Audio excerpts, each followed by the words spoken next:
Know that you literally worked on this album while you were doing the Eras tour, which is mind-boggling, I think, to everybody who hears it. Taylor Swift is declaring, I am nobody's I actually sleep a lot and I sleep often. It's just that everyone thought Blake and Taylor were Hollywood's tightest duo until the cameras caught something no one was supposed to see. Let's be real for a second. When people talk about Hollywood friendships, they act like it's all brunches, inside jokes, and perfectly lit selfies. But if you've been watching long enough, you know how this works. When things look too perfect, it's usually because someone wants it to. Blake Lively and Taylor Swift were supposed to be the exception, the wholesome besties who somehow made fame look normal. But suddenly the vibe shifted. Paparazzi footage that used to scream sisterhood goals turned into awkward avoidance. The kind of silence that doesn't happen overnight.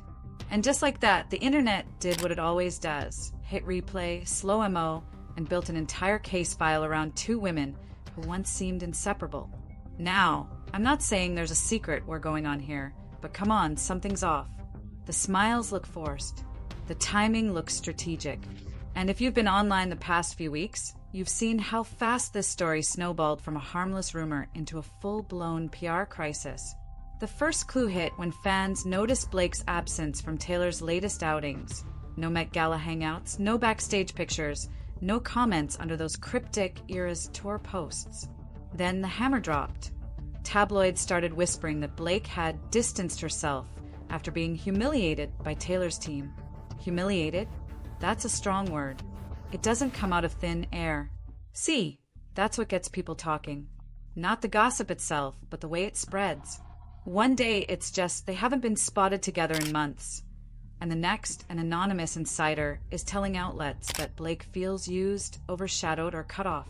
And it all happens right before a new project drops, because of course it does. Here's what's crazy. Because it just shows you how vain Ryan Reynolds and Blake Lively are. Like, should we just like extort her to make us? This isn't the first time Taylor's inner circle has imploded right before an album cycle. Remember when she cleaned house before Reputation? Or when certain friends stopped showing up in music videos right before Midnight's launched? It's a pattern, and if you've got eyes, you've seen it. The rumor mill claims it started small.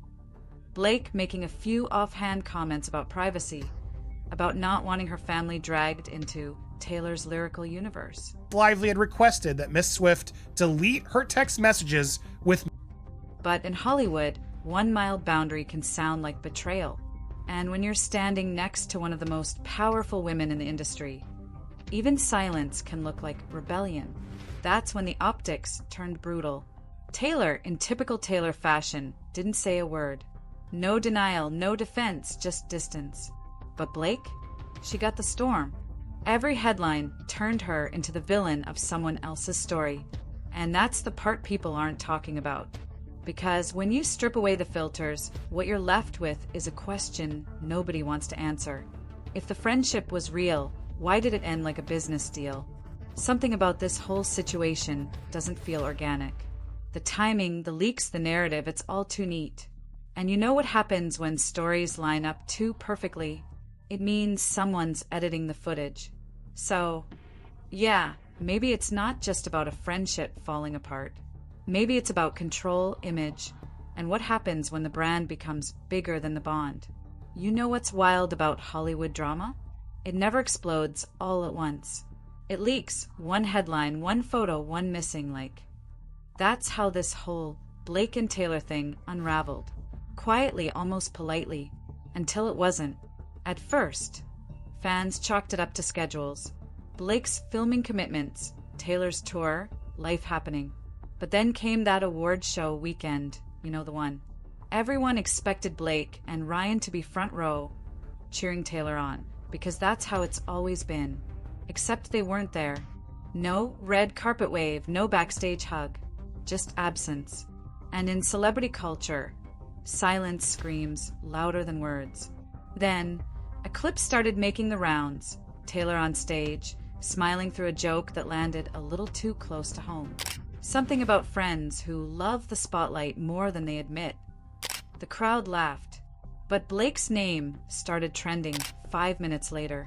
You can't convince me that timing was random. Within 48 hours, the narrative turned vicious.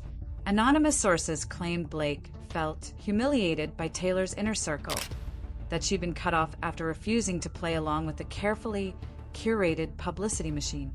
People started pulling receipts, old interviews, red carpet clips, even archived fan posts, painting a picture of a friendship that was more transactional than people wanted to believe.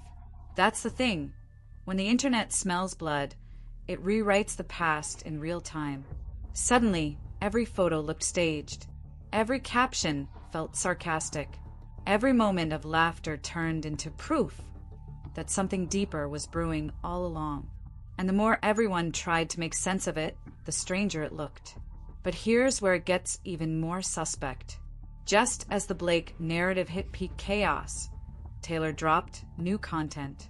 A re-recording, a bonus track, some perfectly timed lyrics that fans instantly tied to a friend who betrayed her. Coincidence?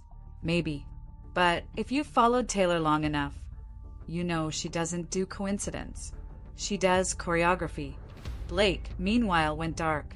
No posts, no comments, no subtle clapbacks. That silence did two things. It made her look dignified, and it made her look guilty, depending on who you ask. You could feel the internet dividing in real time. One side defending a mother protecting her family's privacy, the other convinced she'd been exposed for playing both sides. Then came the paparazzi shots, Blake out with her kids, looking tense, dodging questions. The headlines practically wrote themselves. Blake lively looks defeated amid Taylor rift. The way those photos circulated so fast, it didn't feel like random paparazzi luck. It felt like someone wanted that image out there. And that's the real red flag. In the entertainment business, humiliation isn't just about being embarrassed. It's about losing control of your story. Once someone else controls the narrative, you're playing defense forever. By the time the dust settled, what started as whispers had turned into a full-blown media trial.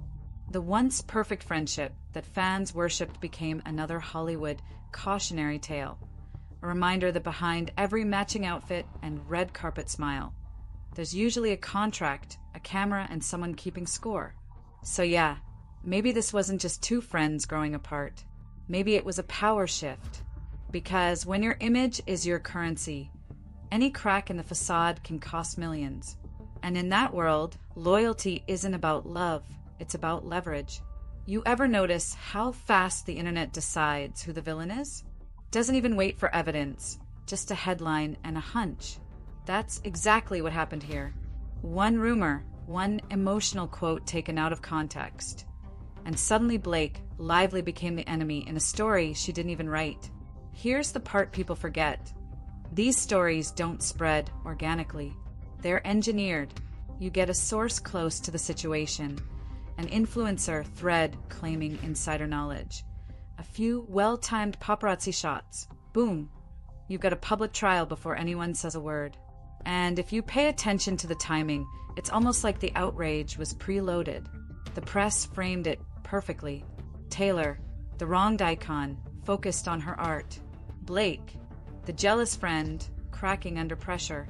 It was too clean, too efficient. Every major outlet ran with the same phrases: distance, rift, humiliation. That kind of consistency doesn't happen by accident. Somebody's feeding the narrative. Meanwhile, fans went to war online. Whole subreddits popped up analyzing facial expressions from interviews 5 years old. Threads labeled Blake opportunistic. Others swore Taylor was manipulating the sympathy card. It turned from gossip to blood sport in about 12 hours. Because that's what happens when fame meets fandom. People don't follow facts, they follow feelings. Now, I'm not saying Taylor orchestrated this, but think about it. She's a master storyteller. Every move she makes is deliberate. If she wanted the noise to die down, she could kill it with one tweet. But she didn't. She let it marinate. Let Blake absorb the heat. That's silence. That's power. You don't have to say anything when everyone's already talking for you. Blake's team tried to pivot. A few soft interviews about family, positivity, staying grounded. Classic Hollywood damage control. But when you're dealing with someone like Taylor, someone whose fandom is practically a digital army, there's no soft landing. Every word gets dissected. Every photo caption becomes a clue.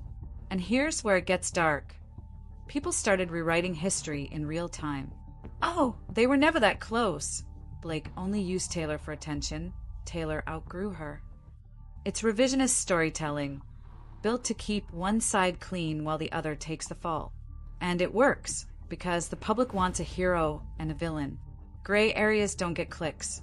Even the so-called neutral commentators got sucked in. Podcasts, gossip pages, even entertainment analysts, all chasing engagement, all playing into the algorithm. You could feel it. Outrage equals profit. The more dramatic the theory, the more viral it went.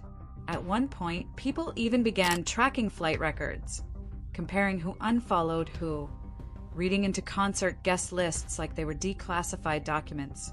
It stopped being about truth and turned into a live-action mystery game that everyone wanted to solve. But here's the irony. By trying to expose the truth, fans ended up proving the exact opposite. Nobody really knows these people. Everything we see is filtered through marketing teams, press handlers, and brand deals. So when people say Taylor finally cut Blake off, maybe that's not personal at all. Maybe it's business.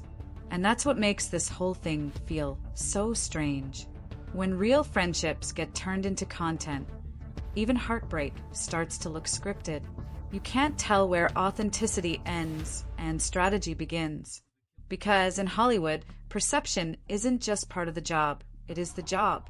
And once the story starts rolling, it doesn't matter who's right or wrong. The crowd already picked a winner. Here's the part nobody wants to say out loud. What happened between Blake Lively and Taylor Swift isn't just a friendship gone wrong. It's a case study in how fame rewires human connection. You don't just lose a friend, you lose the version of yourself the public decided you were supposed to be. Because think about it, these two weren't just hanging out. They were a brand.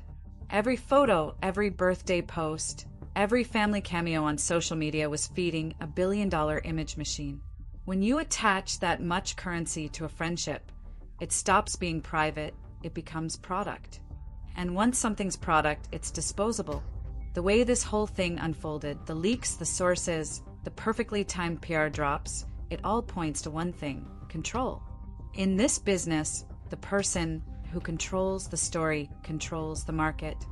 And maybe that's why the breakup feels so public and yet so managed at the same time. You're watching a cleanup operation disguised as heartbreak. Joe Rogan once said on his podcast that the truth doesn't trend unless someone wants it to. Same logic here. Every twist in this drama benefits someone. Public sympathy pushes streams. Sympathy clicks push ad revenue. Every viral theory is a micro-marketing campaign, whether the fans realize it or not. You can almost see the script forming. A misunderstood icon rising above betrayal, a former best friend finding her own lane, and the internet playing therapist, detective, and executioner all at once. It's genius from a publicity standpoint and depressing from a human one. And you have to ask, how real can any of these relationships be when the world is watching, monetizing, and dissecting them 24/7? When your text messages can end up in court filings and your absence from one photo turns into a global headline. That's not friendship. That's surveillance disguised as entertainment. What gets lost in all of this is the simple truth that both of them, Blake and Taylor, are probably exhausted. You can hear it in the silence. Neither has gone on record, neither slashed out. Because they know the second they do, it's content. And the minute you feed the machine, it never stops eating. So where does it go from here? Probably nowhere. They'll keep the distance, the press will move on to the next feud, and the internet will act like it solved something. But the bigger takeaway is this. We've reached a point where people don't consume music or movies. They consume narratives. They don't want to be fans anymore. They want to be detectives. And that's why this story hit so hard. It's not just about betrayal. It's about exposure. We're watching the curtain pull back on how celebrity culture actually works. The alliances, the silences, the unspoken contracts. It's all part of a machine that needs constant conflict to stay alive. So maybe the Blake Taylor saga isn't a tragedy, it's a reminder. A reminder that behind every headline there's a human being trying to hold onto some scrap of privacy in a world that sells it by the click. And maybe, just maybe, that's the real heartbreak here. Because if a friendship that iconic can turn into fuel for the content factory, what chance does anyone else have?